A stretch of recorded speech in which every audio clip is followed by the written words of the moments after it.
मैं छोटा सा आदमी, बीमार आदमी, अपराधी, सैकड़ों मुकदमे, मुर्गी बकरी चोर, किताब चोर, मगर किताब चुरा कर यूनिवर्सिटी बनाई है, अपना घर नहीं बनाया है। अगर ये इल्ज़ाम सच्चा है तब भी दफाएं डकैती की लगी हैं। एक ही मुकदमे में 21 साल की सजा और 34 लाख रुपए का जुर्माना है, एक मुकदमे में। अभी तो 113 का फैसला बाकी है।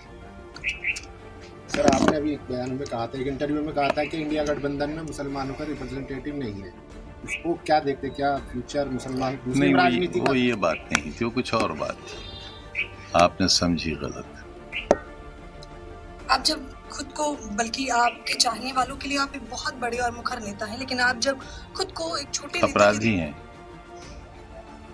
हम। जाने गए देश में भूमाफिया के नाम से, देश के 3 बड़े भूमाफिया। पहला भूमाफिया आजम खान, दूसरा मुख्तार अंसारी और तीसरा अतीक अहमद। उनमें मैं जिंदा बच गया हूँ। कब तक जिंदा हूँ ये मैं भी नहीं जानता।